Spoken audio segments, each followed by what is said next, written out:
Imagine um jovem pregador, sem microfone, sem tecnologia, mas capaz de encher auditórios com mais de 20.000 pessoas apenas com sua voz. Um homem cuja paixão pelo Evangelho atravessou séculos e ainda hoje impacta milhões ao redor do mundo. Desde a infância, ele foi moldado por livros, pela fé e por uma convicção profunda de que havia um chamado maior para sua vida. Seu nome se tornou sinônimo de pregação poderosa, mensagens transformadoras e uma obra social impressionante. Mas sua trajetória não foi fácil. Enfrentou desafios, críticas e dores físicas. E ainda assim, nada o impediu de cumprir seu propósito. Hoje, vamos mergulhar na vida desse gigante da fé, entender como ele revolucionou a pregação cristã e por que seu legado permanece tão vivo. Charles Haddon Spurgeon veio ao mundo em 19 de junho de 1834, como o primogênito de uma numerosa família de 16 irmãos. Filho de John Spurgeon e Eliza Jarvis, nasceu no pequeno vilarejo de Keveldon e pouco depois, em 3 de agosto, foi batizado pelo próprio avô James Spurgeon.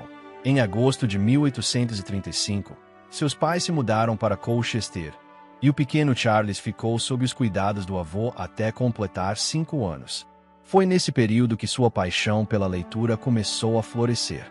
Ele devorava livros incluindo O Peregrino, de John Bunyan, uma obra que deixaria marcas profundas em sua vida. A biblioteca de seu avô também lhe proporcionou contato com escritos de grandes puritanos, como Richard Baxter e John Owen. Quando finalmente voltou a morar com seus pais, já estabelecidos em Colchester, Charles não era apenas uma criança de 6 anos, mas um menino moldado pelo poder das palavras e pelo pensamento teológico que mais tarde influenciaria gerações. Aos 10 anos, um momento inesperado marcou profundamente a mente do jovem Charles. Um pastor chamado Richard Kneale, ao observá-lo, fez uma declaração ousada falando: "Esse menino pregará o Evangelho a grandes multidões." As palavras ecoaram em seu coração e ficaram gravadas em sua memória. Spurgeon seguiu seus estudos em Colchester até 1848, quando se mudou para Newmarket, onde ingressou em uma escola na região de Cambridgeshire. Sem saber, cada passo que dava o aproximava do cumprimento daquela profecia que anos antes havia sido lançada sobre ele. Entre 1848 e 1850, Charles Spurgeon viveu um período de intensas dúvidas e angústias espirituais. Apesar de ter sido criado em um ambiente profundamente religioso, cercado pela tradição puritana e não conformista, sentia-se convicto de que não era um verdadeiro cristão. A culpa e o peso do pecado o consumiam, e ele buscava desesperadamente a paz para sua alma perturbada. Foi em janeiro de 1850 que tudo mudou. Naquele dia, Spurgeon pretendia assistir a uma reunião matutina em uma igreja congregacional em Colchester, esperando encontrar alívio para sua aflição. No entanto, uma forte nevasca o fez parar antes do destino planejado, conduzindo-o a uma pequena igreja de metodistas primitivos na Artillery Street. Ali, ele se juntou a uma congregação modesta, que, para sua surpresa, não contava com um pregador oficial naquela manhã. Diante da ausência de um ministro, um simples membro da igreja tomou coragem e subiu ao púlpito. Não era um grande orador, e sua mensagem se resumia a repetir, quase nervosamente, as palavras de Isaías 45, 22. "Olhai para mim e sereis salvos, vós todos os termos da terra." A insistência naquela frase, dita sem sofisticação, mas com fervor, tocou Spurgeon de maneira singular. Em um certo momento, o pregador olhou diretamente para ele e exclamou: "Jovem, olhe para Jesus. Olhe, olhe." Foi o suficiente naquele instante. Spurgeon levantou os olhos da alma para Cristo, com fé e arrependimento genuínos.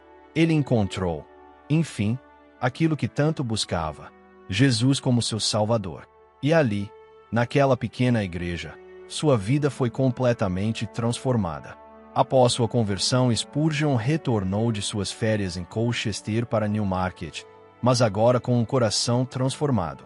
No dia 3 de maio de 1850, desceu as águas do rio Lark, sendo batizado pelo pastor Cantloff, da Igreja Batista de Islão. Pouco depois, foi oficialmente aceito na Congregação Batista de Newmarket. Seu entusiasmo pelo Evangelho crescia a cada dia. Começou distribuindo folhetos pela cidade e ensinando a Bíblia para crianças na escola dominical. Em agosto, mudou-se para Cambridge, onde continuou seu trabalho na escola dominical, mas logo daria um passo ainda maior. Ainda em 1850, pregou seu primeiro sermão em Teversham. O impacto foi imediato, seu zelo e eloquência não passaram despercebidos. Em outubro de 1851, recebeu um convite para pregar na Igreja Batista de Waterbeach, ao norte de Cambridge. A congregação começou a crescer rapidamente sob sua liderança, e em janeiro de 1852, Spurgeon aceitou o pastoreado efetivo da igreja. A fama de Spurgeon não demorou a se espalhar. Sua pregação, cheia de fervor e autoridade, conquistava multidões. O jovem pregador começava a se tornar uma figura central no cenário cristão da época, e esse era apenas o começo de um ministério que marcaria a história. Em abril de 1854, Spurgeon foi eleito pastor da igreja de New Park Street, uma igreja batista localizada em Southwark, uma área metropolitana de Londres. No passado, aquela igreja havia sido uma das maiores da Inglaterra, conhecida por sua influência e grande público. No entanto, quando Spurgeon assumiu o cargo, a realidade era bem diferente. Um imponente edifício, com capacidade para 1.200 pessoas, agora recebia apenas 232 fiéis. O jovem pregador, porém, não se intimidou com os bancos vazios. Seu ministério estava prestes a transformar completamente aquele lugar e reacender uma chama que havia se apagado ao longo dos anos. No começo, Spurgeon pregava para um pequeno grupo de ouvintes. A igreja ainda parecia vazia, mas havia algo poderoso acontecendo ali. Ele nunca se esqueceu da insistência das orações daqueles poucos fiéis. Às vezes, parecia que eles rogavam até verem a presença de Jesus ali para abençoá-los. E então a bênção desceu. Aos poucos, os bancos vazios começaram a se encher. Mais e mais pessoas vinham ouvir aquele jovem pregador apaixonado pela palavra. A igreja, antes esquecida, foi transformada em um centro de avivamento. E o mais importante, dezenas de almas foram salvas. Anos depois, Spurgeon recordaria esse tempo com gratidão, reconhecendo que tudo começou com a fé perseverante de um pequeno grupo que não desistiu de buscar a Deus. O impacto de Spurgeon em Londres foi imediato. Sua pregação poderosa e apaixonada despertou reações intensas, tanto de admiração quanto de crítica. Para alguns, seu estilo era teatral demais. Para outros, soava rústico e até vulgar. Mas nada disso deteve o jovem pregador. Enquanto a oposição crescia, a congregação antes vazia se tornava cada vez mais vibrante e lotada. A cidade inteira começou a notar em certos periódicos, surgiram comparações ousadas como falavam as pessoas. Desde os tempos de George Whitefield e John Wesley, Londres não era tão agitada por um reavivador. As caricaturas nos jornais se multiplicaram. Algumas o elogiavam como um fenômeno espiritual, outras ridicularizavam sua maneira de pregar. Mas, independente da crítica ou do aplauso, uma coisa era certa: Spurgeon não passava despercebido, e o impacto de seu ministério só aumentava.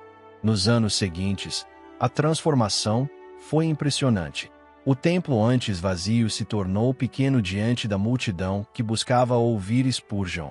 Somando todas as reuniões da semana, a audiência chegou a 10.000 pessoas. O fluxo era tão grande que as ruas ao redor da igreja ficavam praticamente intransitáveis. Em 1858, tentaram ampliar a capela de New Park Street, mas logo perceberam que isso não seria suficiente. O crescimento era avassalador. A solução foi construir um espaço totalmente novo, capaz de acomodar a multidão que continuava a crescer. Assim nasceu o Tabernáculo Metropolitano, em Nevington, um imenso edifício com capacidade para 12.000 ouvintes. No dia 25 de março de 1861, as portas foram oficialmente abertas, e Spurgeon agora pregava para um dos maiores públicos já reunidos para ouvir o Evangelho na história da Inglaterra. Com o tempo, Charles Spurgeon se tornou um dos maiores pregadores do mundo. Seu nome ecoava além das fronteiras da Inglaterra, e os convites para pregar vinham de diversos países, como França, Escócia, Irlanda, País de Gales, Holanda e até os Estados Unidos. Spurgeon pregava em todos os lugares possíveis, de reuniões ao ar livre a cultos nos maiores edifícios da época. Sua agenda era intensa, de 8 a 12 sermões por semana. Mas o que mais impressionava não era apenas a frequência de suas pregações, e sim o impacto delas. O maior auditório que já lotou para ouvi-lo foi o icônico The Crystal Palace, em Londres. No dia 7 de outubro de 1857, 23.654 pessoas se reuniram para escutar sua mensagem. Durante mais de 2 horas, aquela imensa multidão permaneceu atenta, absorvendo cada palavra de um homem que, sem microfones ou tecnologia, enchia o espaço com a potência de sua voz e a profundidade de sua mensagem. A grandiosidade de Charles Haddon Spurgeon como pregador só encontra paralelo em sua impressionante produção escrita. Ao lado de seu amigo e editor John Passori, ele iniciou, em 1855, a publicação semanal de seus sermões a preços acessíveis. O acervo era tão vasto que garantiu a continuidade das publicações até sua morte, e além. Até 1892, foram lançados 2.241 sermões, e após sua partida, novos textos continuaram sendo publicados até 1917, totalizando 3.653 sermões reunidos em 63 volumes. Para se ter uma ideia da dimensão dessa obra, esse conjunto supera até a Enciclopédia Britânica e é considerado até hoje a maior coleção de textos escritos por um único cristão na história do cristianismo. O sermão mais vendido individualmente enquanto Spurgeon estava vivo foi o de número 537, intitulado A Regeneração Batismal, pregado em 1864.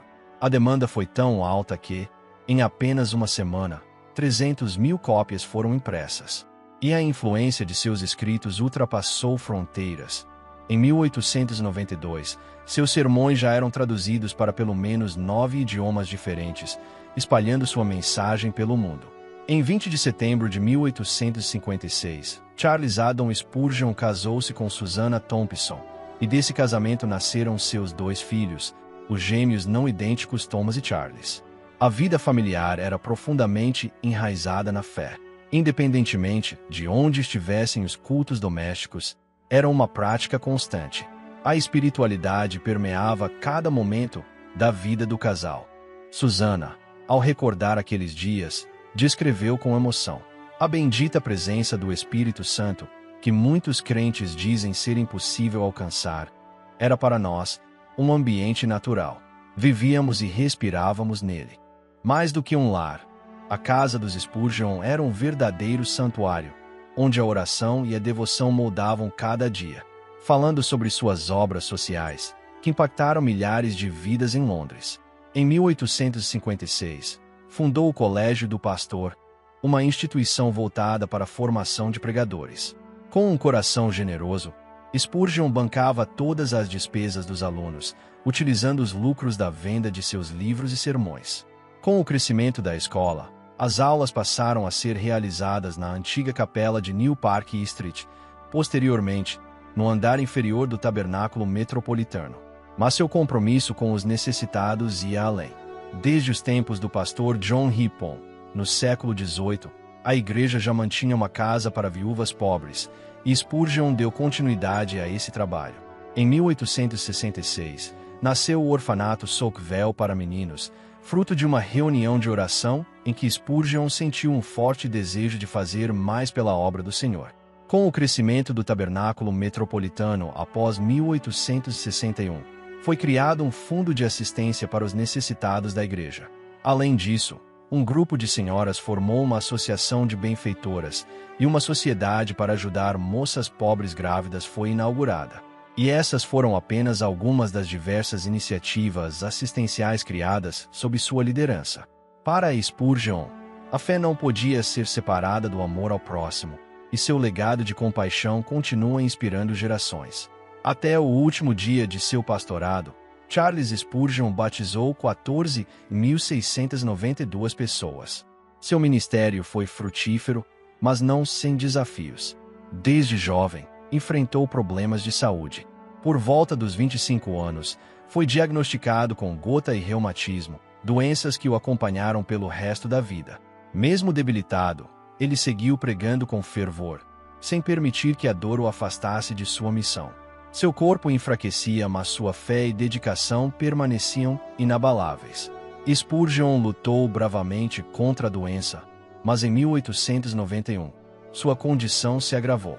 Forçado a se afastar do púlpito, convidou o pastor Arthur Pierson, dos Estados Unidos, para assumir temporariamente a liderança no tabernáculo.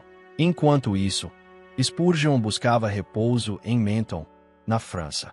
Por um breve momento, sua saúde parecia melhorar, mas, no dia 31 de janeiro de 1892, uma piora repentina levou ao seu falecimento.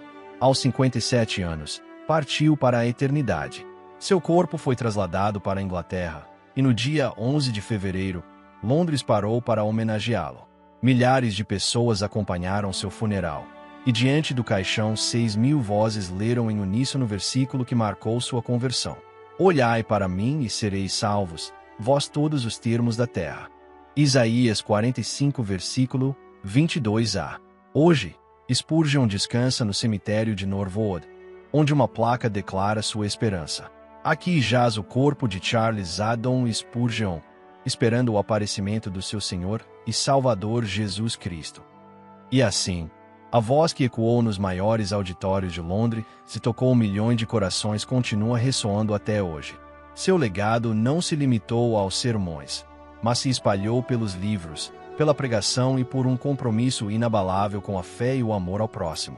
Mesmo enfrentando desafios, críticas e dores, ele jamais desistiu de sua missão. E talvez essa seja sua maior lição: a de que um coração inflamado pela verdade jamais se apaga. A história pode seguir em frente, mas a chama que ele acendeu nunca deixou de brilhar. Agradeço de coração por ter assistido a este vídeo. Que a palavra de Deus continue a iluminar sua vida e fortalecer sua fé. Se você foi tocado por essa mensagem, não se esqueça de curtir, compartilhar e se inscrever no canal para não perder nenhum conteúdo. Que o Senhor te abençoe e te guarde em todos os seus caminhos. Até o próximo vídeo, em nome de Jesus.